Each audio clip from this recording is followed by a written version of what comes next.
Chapter 27. And you must make the altar of acacia wood, 5 cubits its length, and 5 cubits its width. The altar should be 4 square, and its height 3 cubits. And you must make its horns upon its 4 corners. Its horns will proceed out of it, and you must overlay it with copper, and you must make its cans for clearing away its fatty ashes, and its shovels, and its bowls, and its forks, and its fire holders, and you will make all its utensils of copper. And you must make a grating for it, a network of copper, and you must make upon the net 4 rings of copper at its 4 extremities, and you must put it under the altar's rim down within, and the net must be toward the center of the altar. And you must make poles for the altar, its poles being of acacia wood, and you must overlay them with copper. And its poles must be put into the rings, and the poles must be upon the 2 sides of the altar when carrying it. A hollow chest of planks you will make it, just as he showed you in the mountain, so they will make it. And you must make the courtyard of the tabernacle. For the side toward the Negeb, to the south, the courtyard has hangings of fine twisted linen, 100 cubits being the length for the one side. And its 20 pillars and their 20 socket pedestals are of copper. The pegs of the pillars and their joints are of silver. So too it is for the north side in length, the hangings being for 100 cubits of length, and its 20 pillars and their 20 socket pedestals being of copper, the pegs of the pillars and their joints being of silver.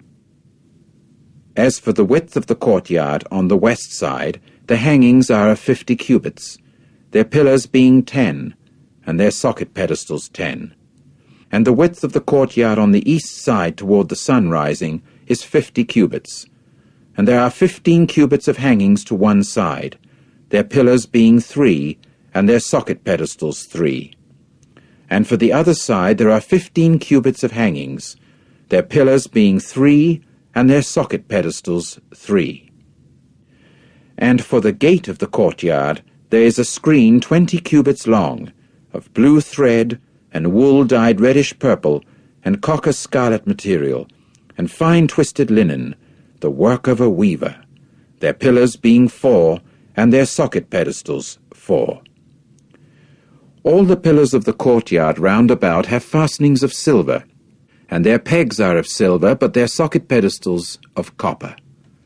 The length of the courtyard is 100 cubits, and the width 50 cubits, and the height 5 cubits of fine twisted linen, and their socket pedestals being of copper. And all the utensils of the tabernacle in all its service, and all its tent pins, and all the pins of the courtyard are of copper.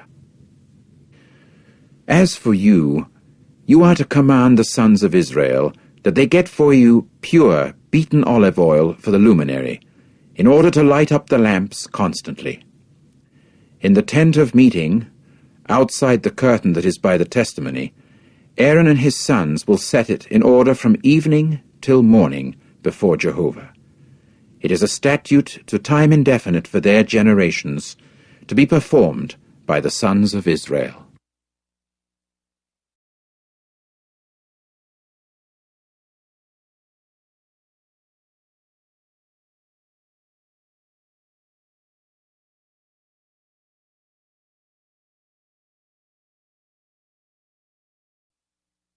Chapter 28.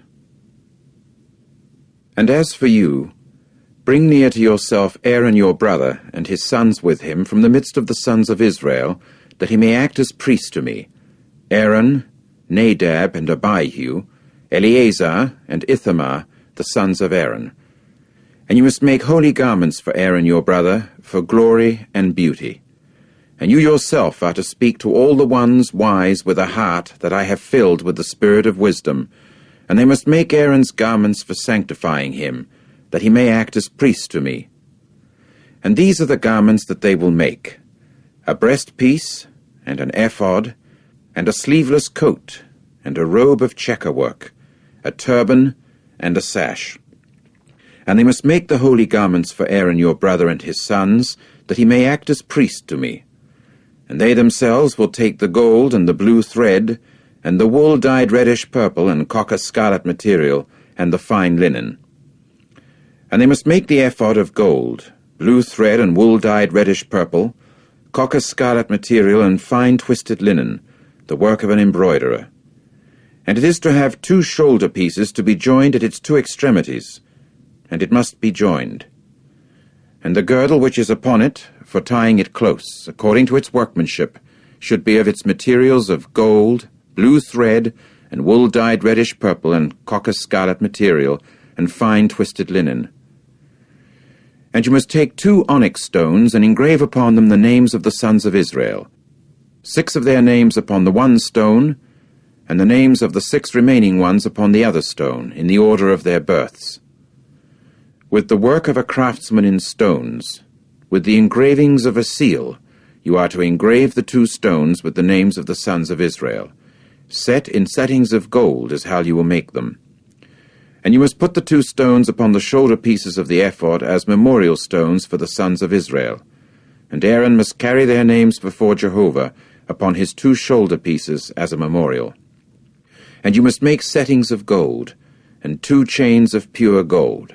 As cords you will make them with the workmanship of a rope, and you must attach the rope-like chains to the settings. And you must make the breastpiece of judgment with the workmanship of an embroiderer, like the workmanship of the ephod you will make it, of gold, blue thread and wool-dyed reddish-purple, and copper-scarlet material, and fine twisted linen you will make it. It should be 4 square when doubled, a span of the hand being its length, and a span of the hand its width. And you must fill it with a filling of stones, there being 4 rows of stones. A row of ruby, topaz, and emerald is the first row, and the second row is turquoise, sapphire, and jasper. And the third row is leshem stone, agate, and amethyst. And the 4th row is chrysolite, and onyx, and jade. Sockets of gold should be in their fillings. And the stones should be according to the names of the sons of Israel, the 12 according to their names. With the engravings of a seal they should be, each one according to its name, for the 12 tribes. And you must make upon the breastpiece wreathed chains, in rope work of pure gold. And you must make upon the breastpiece 2 rings of gold, and you must put the 2 rings upon the 2 extremities of the breastpiece. And you must put the 2 ropes of gold through the 2 rings at the extremities of the breastpiece. And you will put the 2 ends of the 2 ropes through the 2 settings, and you must put them upon the shoulder pieces of the ephod, at the forefront of it. And you must make 2 rings of gold, and set them at the 2 extremities of the breastpiece, upon its edge that is on the side toward the ephod inward. And you must make 2 rings of gold, and put them upon the 2 shoulder pieces of the ephod from below, on its forefront, near its place of joining, above the girdle of the ephod. And they will bind the breastpiece by its rings to the rings of the ephod with a blue string, that it may continue above the girdle of the ephod, and the breastpiece may not get displaced from on top the ephod. And Aaron must carry the names of the sons of Israel on the breastpiece of judgment over his heart, when he comes into the holy as a memorial before Jehovah constantly. And you must put the Urim and the Thummim into the breastpiece of judgment, and they must prove to be over Aaron's heart, when he comes in before Jehovah. And Aaron must carry the judgments of the sons of Israel over his heart before Jehovah constantly. And you must make the sleeveless coat of the ephod completely of blue thread, and there must be an opening at its top in the middle of it. Its opening should have a border round about, the product of a loom worker. Like the opening of a coat of mail it should be for it, that it may not be torn.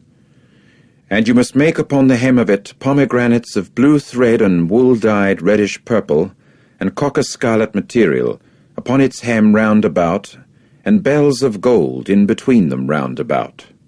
A bell of gold and a pomegranate, a bell of gold and a pomegranate upon the hem of the sleeveless coat round about. And it must be upon Aaron that he may minister, and the sound from him must be heard when he goes into the sanctuary before Jehovah, and when he comes out, that he may not die. And you must make a shining plate of pure gold, and engrave upon it with the engravings of a seal, Holiness belongs to Jehovah. And you must fasten it with a blue string, and it must come to be upon the turban. On the forefront of the turban it should come to be. And it must come to be upon Aaron's forehead. And Aaron must answer for the error committed against the holy objects, which the sons of Israel will sanctify, that is to say, all their holy gifts, and it must stay upon his forehead constantly, to gain approval for them before Jehovah. And you must weave in checker work the robe of fine linen, and make a turban of fine linen, and you will make a sash, the work of a weaver. And for Aaron's sons you will make robes, and you must make sashes for them, and you will make headgears for them for glory and beauty. And with them you must clothe Aaron your brother and his sons with him, and you must anoint them, and fill their hand with power, and sanctify them, and they must act as priests to me. And make drawers of linen for them to cover the naked flesh. From the hips and to the thighs they are to extend. And they must be upon Aaron and his sons when they come into the tent of meeting, or when they go near to the altar to minister in the holy place, that they may not incur error, and certainly die. It is a statute to time indefinite for him, and his offspring after him.